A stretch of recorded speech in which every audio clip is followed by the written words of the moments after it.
Here's the big question. How is it that most entrepreneurs hustle and are always busy and struggle to take just one step forward only to fall 2 steps back?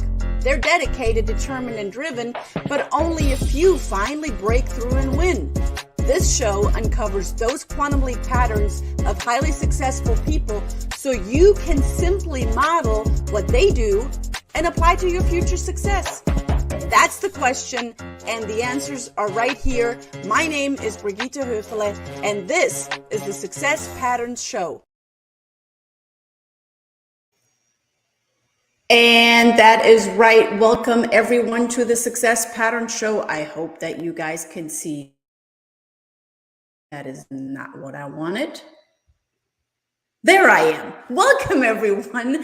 I'm still getting situated here. You still hear a little bit of an echo. We're still working all of the kinks out in my new office. My name is Brigitte Höfele. I am so honored and excited to be here with you on the Success Pattern Show yet again, where we put the do in learn, do, teach. I'm the founder of the Success Patterns Movement and the CEO of the Center of NLP, and people ask me, success patterns, Brigitte, what does that mean? Well, the definition of success is an interesting thing, because can we all agree that success is defined by each individual success seeker? It's not limited to either business or personal life. It's a unique concept, and everyone has their own definition around it. In this show, we give you the scaffolding so you can build your empire, because when we decipher, when we look at patterns and we become aware of patterns and we are decoding patterns that led to other people's success, we can then encode it for our own success today. Because as humans, we're hardwired for hands-on application. I was almost going to say online application. Hands-on application, you guys, by a living teacher, and you got them right here. We're not theoreticians, because they kind of just talk a good game, but don't really walk it. We are grand masters at work here with the Success Patterns Show and the Success Patterns Movement. We give you tips on how to model success, because success modeling is one of the laws of success, of the presuppositions of NLP. Now, a pattern is an example for others to follow. And when you know the pattern, when you know the strategy, when you can see it outlined, well, then it's easy to be followed, right? That's the whole thing about success modeling. Now, today, we have an incredible show. Success is already yours. We're going to have, so stay tuned till all the way in. We have a special gift for you guys. So make sure that you get your special gift at the end of the show. And today's a great show. Why? Well, you are here. That's why. We're going to bust the myth that knowledge is power. How many of you have ever heard that knowledge is power, right? I'm going to say it's the exact opposite. When we look at success, when we look at sales, and if I were standing in front of a big room, which I am, it's the world out there, I would ask everyone by a show of hands, how many of you are in sales? You know, and some people might raise their hand, other people might be looking around like, I'm not in sales, I don't do sales. That was a trick question. We all are in sales. We are in sales, may be exchanged for a service or product against money, or may be an exchange of you buy into my advice or my idea or my opinion, or you are my child and I sell you on the idea of eating your broccoli for dinner, or whatever it is. My kids love broccoli. I love broccoli. Anyway, beats the purpose. We are all in sales. And how often may you be in sales or not in sales? That is, in sales in your business, which if you're an entrepreneur, I'm pretty sure you are in sales. That knowledge is power. But knowledge is only potential power, because the knowledge comes through implementation. Our experiences come and then create that knowledge. Now, we do need to have some knowledge beforehand. That's what I'm about to share with you today, because we were going to have an incredible guest expert. Didn't show up. So you over, under, round, and through, whatever it takes, we will do. We're going to talk about handling objections today, because we are all in sales. We've already established that. We are all looking at selling something to someone. So I'm going to share with you how can we handle objections. It was Bob Proctor that said, or is it Jim Rohn, once you get better, your prospects become better. So if someone is not buying into whatever you're saying or into whatever you're offering, into the idea of eating the broccoli, into the idea of, buying the product, or, hey, coach with me, or buy my training, or buy this, whatever you're offering, that is an immediate feedback that you do not have rapport with that person. And if you don't have rapport with a person, nothing happens, right? You guys probably heard it, know, like, and trust. Go in the comments and write down know, like, and trust. Everyone talks about, how do you know, like, and trust? People will buy from you when they know, like, and trust you. Yeah, but how do they know, like, and trust you? How does that happen? How does the know, like, and trust happen? All right, let's go into the 13 ways to handle any objection. First, we are looking at the mind readers. We want to be so good in listening, in working our ears, that we can already know what the other person, we don't know, that we can identify what the other person might have as an objection next. Often, if you're not talking with the spouses together, then there might be an objection right there. Oh, I first gotta, talk to my wife. I gotta talk to my husband. I gotta talk to my partner. I gotta talk to my business partner. So you want to be aware of what obstacles and objections might potentially are already in the way. You want to have stories ready. Stories, as you probably heard many times before, stories sell, facts, what? Tell. Exactly. So if you've ever followed me in any training that I have given, or coaching, I will always tell a story. I told a story earlier of just my own experience of one of my clients and this was not a sales conversation, it was just a rapport building conversation and picking the person up where they're at.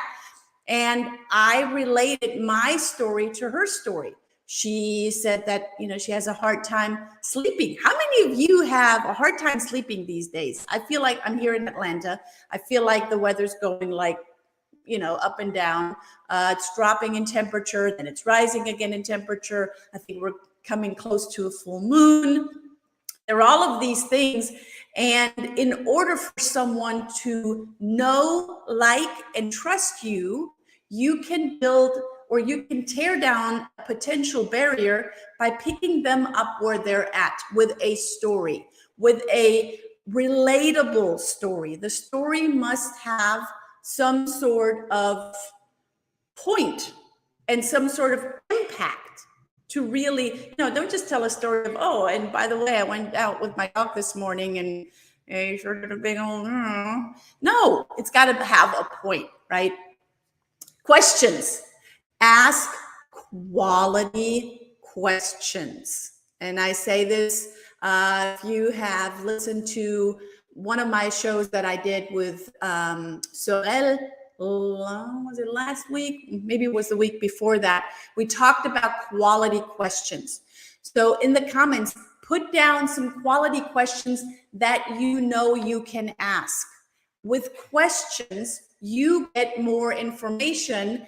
And when you get more information, you can actually, let me go back here, you can actually have more information to clear the potential objections, and so you can become more influential in that conversation. Now, this comes with a big disclaimer here at this point. You're not going to sell a product or a service to someone that does not need your product or your service. When you know that your product or your service is the solution to the person, then that person will that objection is already handled. So if there's a big solution, you actually don't need the whole list that I'm about to go through. So when you know that you are providing, put in the comments, solution. When you're providing a solution to the person's problem, that person will say, here's my credit card, where do I sign? Or even better, here's cash, right? Sign me up. So you then not become the mind reader. You already know that that person has that problem and that you are solving that problem. And people ask me, so Brigitte, how do I do that? How do I know that they have the problem? Guess what? Come close. I'll tell you.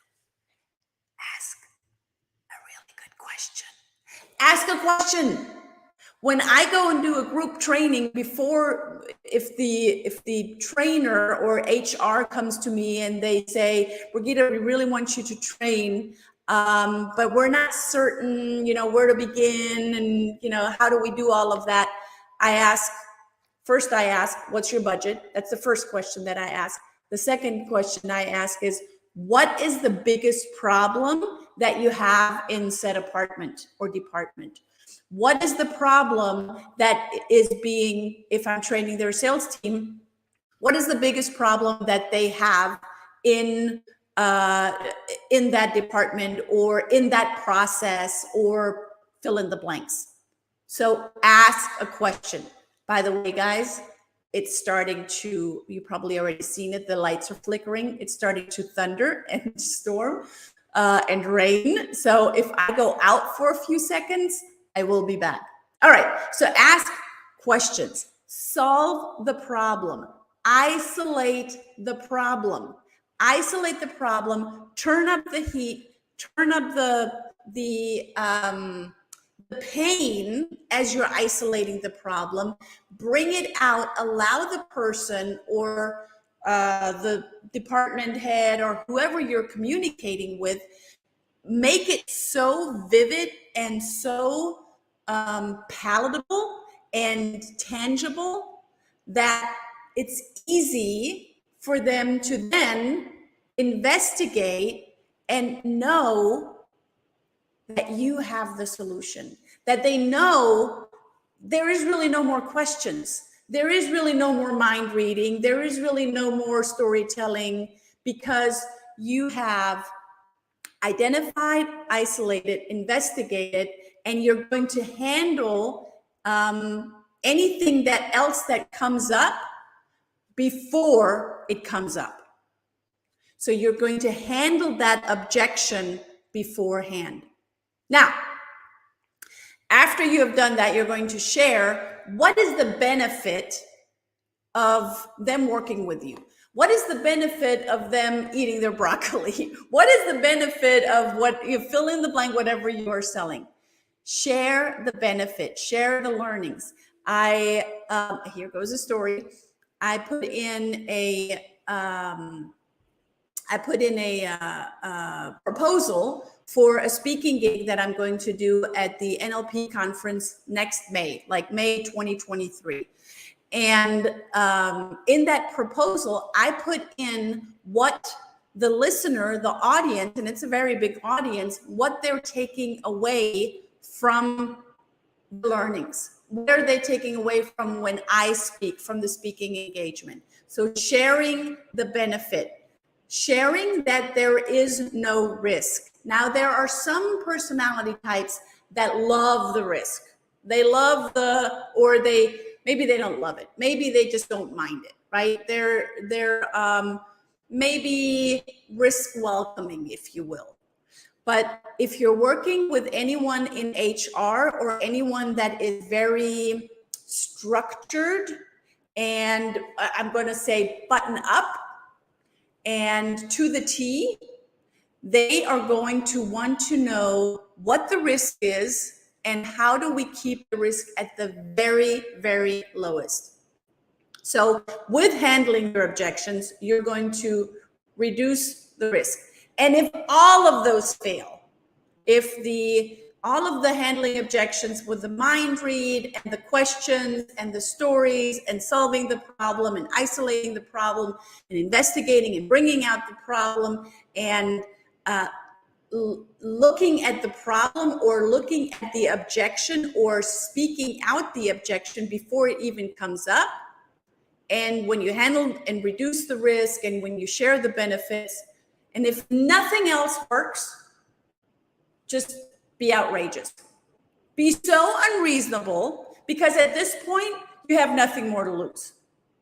So you can be so outrageous, make something up. I know one of my faculty members, he got so outrageous when everything else in handling objection with a department, he said, you know what? I'm just going to fly you in. I'm going to send you an airplane ticket and you can fly in and see our sales department and how in our training venue. When you see that, you're going to want to train with us. You're going to want to sign a contract with us and work with us. And that's actually when they said yes. And then they negotiated. So if you're paying for the ticket, then you're also going to pay for like a sushi dinner or whatever they did. I don't remember. They went to dinner somewhere. So you want to be so unreasonable. You want to think about you have nothing left to lose. So be outrageous. I like to be outrageous. I think outrageous is part of my, I know outrageous is part of my code of honor. So and that takes guts, that takes balls, that takes knowing that over, under, run, and through, whatever it takes, you will do, that you're going to do that. So then negotiate, be clear what you, where your boundaries are. Like, okay, so you're paying for the airfare, you're paying for sushi dinner. Where does the buck end? Where does the buck stop? Where is your boundary? And what else could they want where you're going to say, okay, no, now, outrageousness is awesome, but now we're done. So know how far you want to negotiate. Have clear boundaries. And ask them, what else needs to happen in order for us to work together, in order for you to eat your broccoli, in order for whatever the objection might be or the potential objection? Asking, that's a great question. That is one of the quality questions. What would need to happen? So I want to make time. Let's see. We got Brian Kelly. He says, be unreasonable. Yes, totally. Be unreasonable, negotiate, have fun. You know what? When I look back, and my husband would probably say that I'm a natural at this, but now I know the patterns. That's why we are here, so we can kind of decipher the patterns so you can then use them in your own life if it doesn't come natural to you. Because here's the thing, if it comes natural to you, that means that you don't know how to reproduce it, or you don't know how to multiply it. By the way, guys, if you could see outside, it is raining cats and freaking dogs. I'm glad that this internet is somewhat stable at this point. When you are able to know the strategies, as I'm sharing them with you on handling objections, then you can be more certain in taking one of those strategies. Now, I just shared 13 with you. Choose one that you can practice. If this is new to you, choose one that you can practice and then start implementing it. The more comfortable, let me use a different word. The more confident you are with going out, negotiating, asking great questions, building rapport with someone, starting to mind read, or just telling a story, the more comfortable, authentic, and the more you are, the more authentic you are, the quicker you can build a relationship with someone else. And that in return, again, means that you got to be really comfortable in your own skin.